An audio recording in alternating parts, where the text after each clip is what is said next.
Hola chicos, ¿cómo están? Yo soy el profesor Iván Mendoza y hoy día vamos a ver un nuevo capítulo de la mecánica. Este tema se va a llamar o se conoce como dinámica, ¿no? Justamente la dinámica es lo que más nosotros estamos en contacto en nuestro día a día. Y como dice nuestro amigo Yoda, que la fuerza te acompañe. Así que vamos a comenzar con este tema, ya desde ya con la segunda ley de Newton, la segunda ley que nos faltaba al momento de estudiar las tres leyes de movimiento de Newton, que nos dice si una fuerza externa neta actúa sobre un cuerpo, este se va a acelerar. La dirección de la fuerza es la misma que de la fuerza neta, ¿no? Si una fuerza va hacia la derecha, entonces su aceleración también tiene que ir hacia la derecha. El vector de fuerza neta es igual a la masa del cuerpo multiplicada por su aceleración. Y esa es la famosa ley de Newton, segunda ley de Newton. La fuerza igual a la masa por la aceleración. La sumatoria de fuerzas que actúan en sí es la definición correcta. Entonces, otro enunciado alternativo en el cual nosotros podemos establecer la segunda ley viene a ser la siguiente, donde la aceleración que tiene un cuerpo tiene la misma dirección que la fuerza neta que actúa sobre él, y esta va a ser igual a la fuerza neta dividida entre la masa del cuerpo, ¿no? Entonces viene a ser simplemente la división entre la sumatoria de fuerzas entre la masa, que también es una forma plausible de decir la segunda ley de Newton, ¿no? La segunda ley de Newton es una ley fundamental de la naturaleza y tiene relación básica entre la fuerza y el movimiento. Y es justamente que tiene bastantes aplicaciones en nuestro día a día, inclusive en carrera de autos, en carrera de motos, etc. Acá les dejo un pequeño ejemplo para que ustedes lo puedan analizar. Bien. Otro tipo de dinámica que también nosotros conocemos es la dinámica circunferencial. ¿Se acordarán de repente del movimiento circular? Bien, justamente vamos a aplicar eso, pero también tiene su estudio por parte de la dinámica, ¿no? Justamente el planteamiento de la segunda ley de Newton nos permite hacer el análisis para movimientos curvilíneos, ¿no? En particular vamos a centrarnos en el movimiento circunferencial. Cuando una partícula se mueve en un círculo con rapidez constante, su aceleración siempre es hacia el centro del círculo, así como vemos en esta figurita, la aceleración va a ser siempre hacia el centro, ¿no?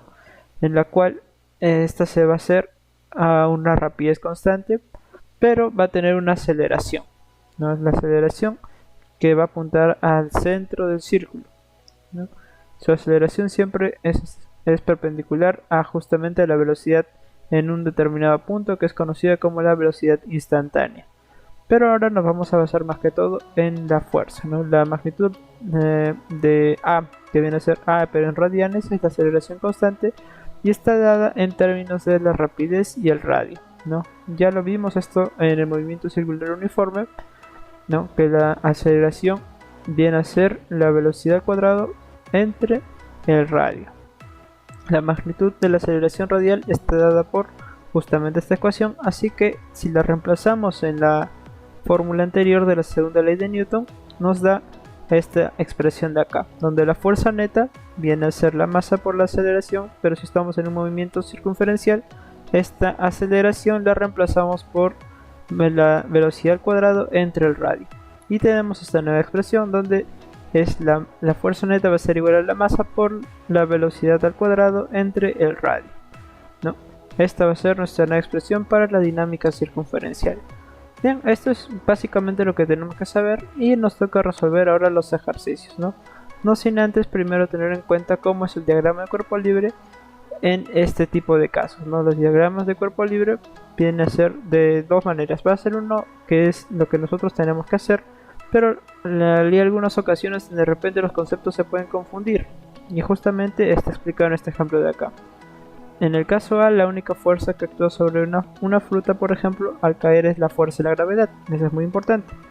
El diagrama de un cuerpo libre correcto para cuando nosotros estemos en la segunda ley de Newton tiene que ser este, ¿no? Donde nosotros tenemos que dibujar el vector fuerza, por ejemplo el peso, y el costadito la aceleración, ¿no? Que nos indica hacia dónde está yendo el movimiento. Pero la otra forma de decirlo, o mejor dicho expresarlo, y que no es la adecuada, viene a ser este caso de acá, ¿no?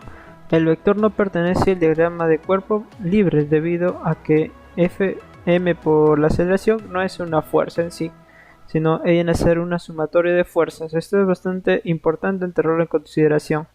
M por A no es una fuerza, ojo con eso. es m por a, y viene a ser la sumatoria de fuerzas que actúan justamente para que este cuerpo se pueda mover. Ojo con eso. Bien, por otro lado, en la dinámica circunferencial también tenemos diagrama de cuerpo libre, ¿no? Donde nos presentan dos casos, uno donde es correcto, la forma correcta de dibujarlo, y la forma incorrecta. En este caso, la forma correcta es siempre incluir la aceleración y representarla a un lado del cuerpo, ¿no? Para indicar que justamente no es una fuerza, la aceleración no es una fuerza. Vuelvo a repetir. Y en este caso sí lo considero como una fuerza, pero está incorrecto, ¿no? Debido a que justamente, siguiendo el mismo concepto de anterior, m por la velocidad al cuadrado partido el radio no es una fuerza, ¿no? Y no debe incluirse en el diagrama de cuerpo libre. Ojo con eso. Bien, ahora vamos a ver algunos ejercicios para justamente practicar. Bien, estos ejercicios van a ser un poquito largos, pero son bastante completos. Ahorita vamos a ver cómo se resuelven. En el primero nos dice: un elevador y su carga tienen una masa total de 800 kilogramos. Inicialmente el elevador se mueve hacia abajo a 10 metros sobre segundo. Se frena hasta detenerse con aceleración constante en una distancia de 25 metros. Nos piden calcular la tensión en el cable de soporte mientras el elevador se está deteniendo. Y consideramos la gravedad como 9 por 9.8 metros sobre segundo al cuadrado. Bien, entonces vamos a ver cómo resolvemos. Primero tenemos que obviamente graficar, ¿no? Graficar nuestra situación. En la situación A, en esta de acá, vamos a tener justamente el elevador, en la cual va a bajar disminuyendo su rapidez, por lo tanto estamos en un movimiento desacelerado. Y por otro lado vamos a tener el diagrama de cuerpo libre, del elevador, ¿no? Obviamente. Yo siempre les sugiero que hagan el diagrama de cuerpo libre, ¿no? Sea en el mismo diagrama o lo puedan hacer de mejor manera en un lado, ¿no? Aparte, para que ustedes se den cuenta de las fuerzas que interactúan en el cuerpo. Esto es demasiado importante. Bien, entonces tenemos que escribir la segunda ley de Newton justamente para ver qué fuerzas actúan sobre él, ¿no? Y ya con nuestro diagrama de cuerpo libre esto ya se nos hace mucho más fácil, donde vemos que justamente el elevador tiene un peso que va hacia abajo y está sujeta a una tensión, ¿no? Entonces tenemos esto de acá. La tensión es positiva debido a que si estamos en el eje cartesiano, en la parte positiva en el y viene a ser la parte de arriba y la parte negativa viene a ser la parte de abajo, ¿no? Y justamente los vectores que apuntan hacia la parte de abajo viene a ser el peso, ¿no? W en este caso. Entonces D vendría a ser positivo y W vendría a ser negativo. Pero la sumatoria de fuerzas, como ya dijimos, viene a ser la masa por la aceleración. Pero la aceleración está en el eje Y. Es por eso que está como subíndice el Y. Bien, entonces nosotros solo tenemos que despejar el W, ¿no? No despejamos T, justamente que es lo que nos piden. Entonces al momento de despejar W lo mandamos al otro lado como sumando esta vez. Y podemos sacar un factor común debido a que W se puede descomponer en la masa por la gravedad. Y ya tenemos una fórmula para hallar la tensión en el elevador, ¿no? Que viene a ser masa por la gravedad más la aceleración en el eje Y. Pero acá nos falta un dato. No tenemos la aceleración, así que tenemos que hallarla del problema también. Es bastante sencillo, ¿no? Porque nosotros ya sabemos movimiento rectilíneo uniformemente variado. Entonces aplicamos la ecuación de acá, donde tenemos la velocidad final, justamente que viene a ser la velocidad cuando se va a detener el móvil, o en este caso el elevador, la velocidad inicial donde el movimiento se encuentra, que viene a ser 10 metros sobre segundo, menos 2 veces la distancia que hay donde ha hecho ese recorrido, que viene a ser 25 metros por la aceleración. En este caso el movimiento, como es desacelerado, es negativo. Entonces nosotros despejamos el A y podemos mandar todo esto al otro miembro, ¿no? De tal manera que nos quede esta expresión. Reemplazamos nuestros datos y obtenemos la aceleración como menos 2 metros sobre segundo al cuadrado. Pero menos 2 con menos A se puede cancelar y a las finales la aceleración nos quedaría 2 metros sobre segundo al cuadrado. Muy bien, una vez ya tenida la aceleración, solamente nos queda sustituir en nuestra ecuación de la tensión, ¿no es cierto? Tenemos la masa, que es de 800 kilogramos, por la aceleración, en todo esto entre paréntesis, ¿no? 9.8 metros sobre segundo más 2 metros sobre segundo al cuadrado. Y bien, Solo nos queda hacer el cálculo y a las finales nos saldría la tensión de 9440 newtons, ¿no? Que viene a ser una tensión, una fuerza la cual está sujeta el acelerador para que se pueda detener. Bien, vamos por el segundo ejercicio. Me dice: dos bloques con masas de 4 y 8 kilogramos están conectadas por una cuerda y bajan deslizándose en un plano inclinado a 30 grados. El coeficiente de fricción cinética entre el bloque de 4 kilogramos y el plano es de 0.25 y el bloque de 8 kilogramos y el plano es de 0.35. Nos piden calcular la aceleración de cada bloque y la tensión en la cuerda, donde consideramos la gravedad como 9.8 metros sobre segundo. Bien, nuestro dibujo en cuestión viene a ser el de acá.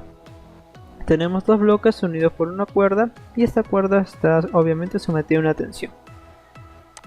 Así que vamos a hacer el análisis primero para el bloque A de masa de 4 kilogramos, este chiquito de acá, ¿no? Como vemos, acá ya les hice el diagrama de cuerpo libre, donde primero tenemos que considerar siempre el peso que es perpendicular hacia abajo. Pero este peso, como es perpendicular, lo puedo descomponer en dos componentes, que es lo que me conviene. Ahorita les digo por qué. Los descomponemos en este eje de acá, ¿no? W por A por el seno de 30. Y se puede descomponer también en el eje de acá como W de A, que viene a ser W de peso, por el coseno de 30, ¿no? ¿Por qué hacemos esta descomposición? Es debido a que justamente al momento de estar en un plano inclinado, los demás vectores van a estar en función de otro sistema de coordenadas. Y se hace justamente esta conversión para estar todo en un mismo sistema, ¿no? Tanto la fuerza normal como la tensión como la fuerza de rozamiento están en un plano distinto que el peso. Y nos conviene este peso, aprovechando que es un vector, descomponerlo en sus componentes del eje Y, del eje Y y del eje X. De esta manera nosotros ya tenemos a todos los vectores en un mismo plano, ¿no? Todos los vectores en el eje X, Y y todos los vectores en el eje X. Es como cambiar de posición, nada más, ¿no? Bien, entonces en el eje Y vamos a tener esto. Como no hay movimiento en el eje Y, está en equilibrio, ¿no es cierto? No vemos que haya un movimiento en este eje de acá. Por lo tanto va a estar en equilibrio y la primera condición de equilibrio nos dice que la sumatoria de fuerzas es igual a 0. Por lo tanto, la normal, que es en sentido positivo, debido a que está en Y positivo, más Y, se va a restar del peso, ¿no? Acá me faltó ponerlo en menos, no se preocupen, yo lo voy a poner después.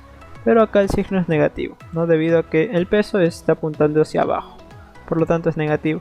Entonces el peso de acá lo mandamos a sumar y quedaría como WA positivo. Bien, entonces la normal nos daría WA por el coseno de 30. Ojo. Y ahora el análisis en el eje X es un poco más extenso, pero también nos ayuda a reconocer las fuerzas que actúan sobre este bloque. En este caso vamos a tener las fuerzas que están a favor y en contra del movimiento. ¿Qué fuerzas están a favor del movimiento? Bien, las fuerzas que están a favor del movimiento en este caso vienen a ser WA por el seno de 30, ¿no? Justamente porque se va a deslizar. Justamente si se está deslizando, se está yendo hacia esta dirección. Y si está yendo en esta dirección, este es positivo. Por otro lado, las fuerzas que están yendo en contra del movimiento vienen a ser T, que viene a ser la tensión, justamente esta de acá, y la fuerza de rozamiento en A, ¿no? Estas van a ser negativas debido a que están yendo en contra del movimiento. Y todo esto lo podemos sumar, mejor dicho, lo podemos igualar a la masa por la aceleración en el eje X, ¿no? Que es justamente lo que vamos a tratar de hallar. Resolviendo esta expresión, tenemos que el peso de A viene a ser la masa por la gravedad, multiplicado por el seno de 30, menos la fuerza de rozamiento, recordando el tema anterior, viene a ser justamente la normal por el coeficiente de rozamiento cinético, o el coeficiente de fricción cinética, menos la tensión. Bien, reemplazando nuestros datos tenemos lo siguiente. Tenemos masa gravedad justamente por el seno de 30 menos la normal, que por la ecuación anterior sabemos que la normal es igual a WA por el coseno de 30 por el coeficiente de fricción 0.25. Y listo, ya tenemos toda esta expresión, solo nos falta reemplazar datos, ¿no? Tenemos la masa, que es 4 kilogramos, la aceleración de gravedad 9.8 y ya tenemos todo, ¿no? Entonces nos quedaría la siguiente expresión. De toda esta monstruosidad, se podría decir, se resuelve en esta ecuación pequeñita de acá. 11.11 newtons menos T es igual a 4 kilogramos, que viene a ser la masa del bloque, por la aceleración en el eje X. Bien, esta es una primera expresión, así que la vamos a guardar. Por otro lado, tenemos que hacer el mismo análisis, pero ahora para el bloque B, donde su masa es de 8 kilogramos esta vez. Pues bien, iniciando otra vez el movimiento, el análisis, tenemos que en el eje Y, como no hay movimientos, podemos aplicar la primera ecuación de equilibrio. En este caso, bueno, también se me pasó poner el signo negativo acá, debido a que la normal es positiva porque está en el Y positivo, y W de B por el coseno de 30 está en el Y negativo, ¿no? Por lo tanto, esto es negativo, eso lo podemos mandar a sumar, y nos quedaría que la normal es igual a WB por el coseno de 30. Bien. Por otro lado, hacemos el mismo análisis, pero ahora en el eje X. En este caso, el movimiento va a estar ya de esta manera, ¿no? La tensión va a jalar hacia este lado de acá, y justamente el peso en esta posición va a estar también a favor, ¿no? El único que va a estar en contra va a ser la fuerza de rozamiento. La fuerza de rozamiento en B. Y esto lo vamos a igualar a la masa por la aceleración también en el eje X, ¿no? Este es nuestro nuevo eje X. Bien. Ahora tenemos la tensión por la masa por la aceleración de la gravedad por el seno de 30 menos la normal por el coeficiente de rozamiento cinético en B, que es muy diferente al valor en A, ¿no? En este caso es de 0.35, en el anterior era de 0.25. Por lo tanto, solo nos queda reemplazar los datos. Tenemos que la masa, que es de 8 kilogramos, la gravedad, que es 9.8, y ya tenemos lo suficiente para resolver nuestra ecuación. Y otra vez, después de resolver todo esto, esta monstruosidad, ya ustedes lo hacen más con calma en casa, entonces tenemos, o nos quedaría esta expresión de acá, una expresión 2, ¿no? Donde T más 15,44 newtons nos da 8 kilogramos por la aceleración en A. Pero como tenemos dos expresiones y vemos que justamente si las sumamos, ¿no? Estratégicamente, las T se pueden cancelar. Acá tenemos un T positivo y acá tenemos un T negativo, de tal manera que podemos sumar ambas expresiones y a las finales nos quedaría solamente en función de A. Por lo tanto, mandamos 12 kilogramos a dividir y finalmente la aceleración nos queda 2,2125 metros sobre segundo al cuadrado. Yo lo dejo de esta manera debido a que cuando nosotros reemplacemos para hallar la tensión, van a dar valores mucho más exactos, ¿no? Entonces solo nos quedaría justamente hallar la tensión, y podemos reemplazar en cualquiera de los dos. Podemos reemplazar tanto en la expresión 1 como en la expresión 2, siempre con esta cantidad, y nos daría como resultado la tensión que tendrían en ambos bloques de 2.26 newtons. Esta es nuestra respuesta final. Bien. ¿Todo claro? Bastante sencillo de repente. Tal vez no. Si ha quedado alguna duda, pueden volver a ver el video. También pueden consultarme al WhatsApp. No hay problema. Bien.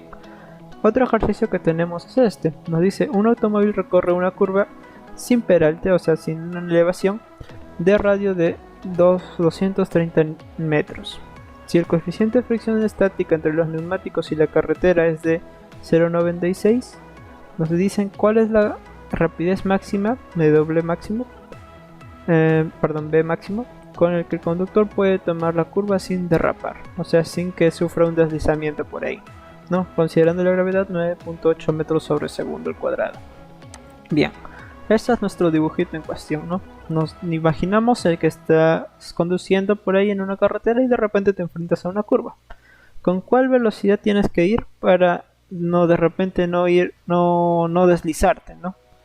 Y poder de repente chocar? Entonces esta es nuestra situación. y tenemos que aplicar necesariamente el diagrama de cuerpo libre, ¿no? Que es bastante sencillo en este caso.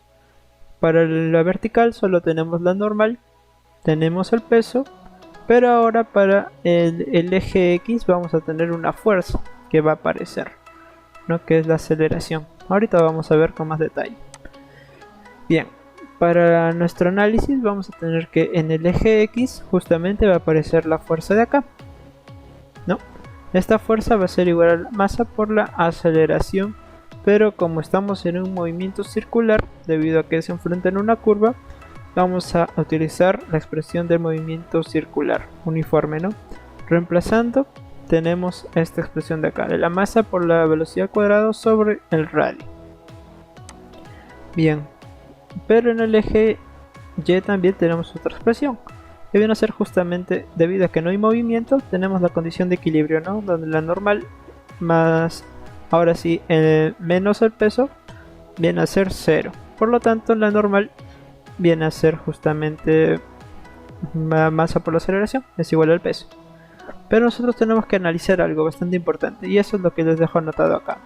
La fuerza de fricción máxima disponible viene a ser F máximo. Y este F máximo se acordará cuando nosotros hicimos el tema de coeficientes de rozamiento.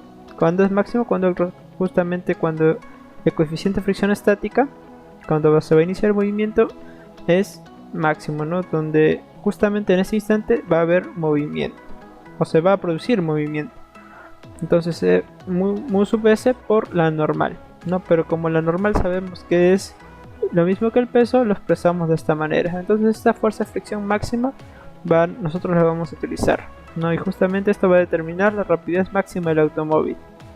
Si sustituimos F por esta expresión de acá, vamos a obtener justamente la velocidad máxima, ¿no? F por un mu sub s por el peso, y B por la velocidad máxima en la primera ecuación, en la de acá. Vamos a tener lo siguiente. Vamos a tener que mu sub s por el peso va a ser igual a la masa por la velocidad máxima al cuadrado partido el radio. Entonces ya tenemos todo para poder despejar justamente la velocidad máxima, que es lo que nos piden. Sacando raíz cuadrada y mandándola al radio a multiplicar, se cancelan las m's, se cancelan las masas. Tenemos la raíz cuadrada de coeficiente de fricción estática por la gravedad por el radio, ¿no? Y esta fórmula es bastante utilizada.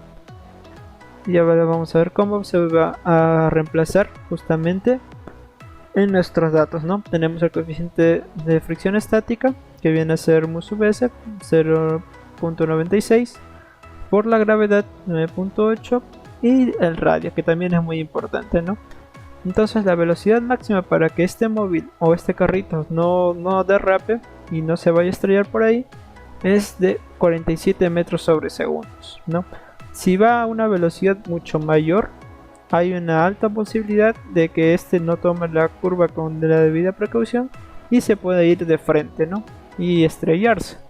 Si lo hace a una velocidad menor es mucho mejor, debido a que justamente no va a tener ese efecto, ¿no? De que se vaya de frente, sino que vaya tranquilo y llegue con más seguridad a su destino. Bien, ahora vamos a tener un cuarto problema, donde nos dice que un pasajero en una rueda de la fortuna se mueve en un círculo vertical de radio r y con rapidez constante. El asiento permanece vertical durante su movimiento y nos piden deducir las expresiones para la fuerza que el asiento ejerce sobre el pasajero en la parte tanto superior como inferior del círculo, ¿no? Imagínate que estás en una rueda de la fortuna y quieres justamente analizar el movimiento. Bien, tenemos el esquema esta vez en dos posiciones, tanto en una parte superior como en una parte inferior. La parte superior la vamos a decir como NT, que viene a ser de top, y NB, que viene a ser de bottom. Bien, en el diagrama de cuerpo libre, el pasajero en la parte superior del círculo viene a ser justamente esta de acá, donde la normal, que NT de top, va a estar compensada justamente por el peso, ¿no?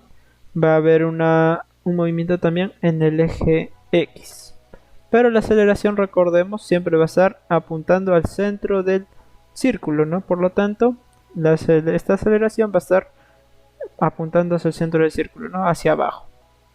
Por otro lado, cuando el pasajero esté en la parte inferior, esta vez la aceleración va a estar apuntando hacia arriba. Y listo, ya tenemos prácticamente nuestro problema resuelto. Esta solamente es la parte física. Lo demás ya viene a ser la parte algebraica, ¿no? Donde tenemos que en la parte superior, justamente en el eje Y, vamos a tener la normal por la tensión más el peso, pero esta vez en negativo, debido a que el peso siempre está apuntando hacia abajo, ¿no? Y por lo tanto es negativo. Y ahora va a ser menos la masa por la aceleración, ¿no? Este menos viene de la aceleración, que también está apuntando hacia abajo, y por lo tanto viene a ser negativo. Entonces simplemente nos piden las expresiones para la fuerza del que el asiento ejerce sobre el pasajero. O sea, nos piden en pocas palabras la normal, ¿no? Donde podemos basar el peso a sumar, y nos quedaría esta expresión de acá. Ya sacando, o mejor dicho, factorizando de manera más conveniente, nos queda la siguiente expresión, ¿no? Donde la masa por la gravedad y todo lo demás multiplicado en paréntesis, 1 menos la velocidad al cuadrado sobre la gravedad por el radio, ¿no? Que viene a ser justamente la fórmula que nosotros necesitamos para hallar la normal cuando estamos en la parte de arriba. Pero ¿qué pasa si nosotros nos ponemos en la situación de la parte de abajo? Bien, o en la parte inferior, tenemos que hacer un análisis muy similar, pero esta vez vamos a considerar que la aceleración es positiva debido a que está justamente en el Y positivo, no está dirigiéndose al Y positivo. La aceleración está apuntando hacia arriba y por lo tanto es positivo. Bien, hacemos el mismo análisis, ahora este lo mandamos a sumar también, más con más se quedan, y nos quedaría una expresión similar al anterior, pero esta vez con signo cambiado, con signo positivo. Y bien chicos, eso ha sido la clase de hoy. Espero que les haya podido gustar, hayan podido aprender algo nuevo, y no se olviden de practicar estas ecuaciones, estos ejercicios, porque puede venir en su examen. No, repasen todo, nos vemos en la próxima clase, ahí también les dejo la tarea. Nos vemos, bye.